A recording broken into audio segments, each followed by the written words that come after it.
Policy రాలేదు. Policy liquor అన్నారండి. లిక్కర్ని ఏమంటారు దాని మీద? మద్యపాన నిషేధం అన్నారు.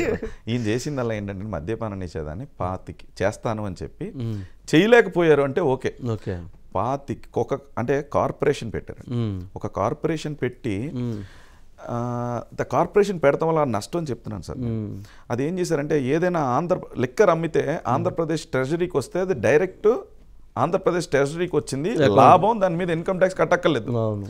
ఒక కార్పొరేషన్ పెట్టి ఆ కార్పొరేషన్కి డబ్బులు వేయించుకుని డైరెక్ట్గా మన దగ్గరికి వచ్చేదాన్ని మధ్యలో కార్పొరేషన్ పెట్టి ఆ కార్పొరేషన్లో డబ్బులు వేయించుకుని ఆ కార్పొరేషన్ లాభంలో ఉందని చెప్పి 100 కోట్ల ఇన్కమ్ ట్యాక్స్ కట్టి దాని మీద లోన్ తీసుకొచ్చారు. అంటే మనకొచ్చే డబ్బుకే మనం ఇన్కమ్ ట్యాక్స్ కట్టుకుని ఎవరైనా కేంద్రం నుంచి తెస్తారండి. అవును, మన స్టేట్ మాత్రమే అప్పు తెచ్చుకోవడం కోసం కేంద్రానికి డబ్బులు కట్టేసి దాని మీద 25 ఏళ్ళకి ఇప్పుడు సుబ్బారావు ఉన్నాడంటే సుబ్బారావు ఈ రోజే కాదు 25 ఏళ్ళు తాగుతాడు.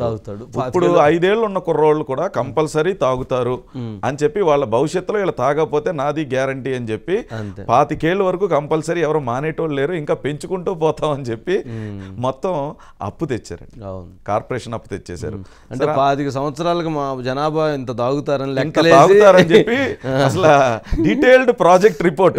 అంటే ఇప్పుడు 5 ఏళ్ళు ఉన్న కుర్రోడు 25 ఏళ్ళు వచ్చేసరికి ఇన్ని లీటర్ల మందు సంవత్సరానికి తాగుతారని చెప్పి డీటెయిల్డ్ రిపోర్ట్ చూపించి కంపల్సరీ ఎవరు మానటానికి వీలు లేకుండా డైరెక్ట్ గా అప్పు తెచ్చేసారండి.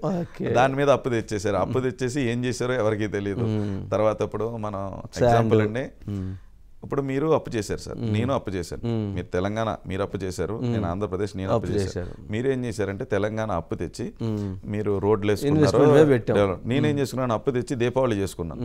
అయిపోయింది, టపాసులు గాలి చేశారు, అయిపోయింది. తెల్లారి పొద్దున చీపురు తీసుకొని చిమ్ముకోవాలి అంతే. ఇక్కడ రోడ్లు వేస్తే దాని మీద ఇన్వెస్ట్మెంట్ చేస్తే రిటర్న్స్ వస్తాయండి.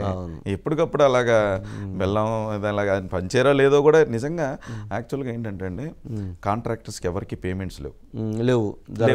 అంటే ఇండియన్ లీగల్ సిస్టంలో కూడా వాళ్ళు కోర్టుకి వెళ్ళారు, ఇమ్మన్నది కంటెంప్ట్ ఆఫ్ కోర్ట్ వేసారు, ఇమ్మన్నారు, కోర్టు ఇమ్మంది ఇవ్వలేదు, కంటెంప్ట్ ఆఫ్ కోర్ట్ వేసారు ఇవ్వలేదు, పెద్ద కోర్టులకు వెళ్ళారు ఇమ్మన్నది ఇవ్వలేదు, కంటెంప్ట్ ఆఫ్ కోర్ట్ వేసారు ఇవ్వలేదు. అసలు ఇండియన్ లాకి తెలియట్లేదు, గవర్నమెంట్ ఇలా తప్పు చేస్తే ఏం చేయాలనే లా లేదనుకుంటారు. చదవాలి, కొత్త రాజ్యాంగం రాయాలి.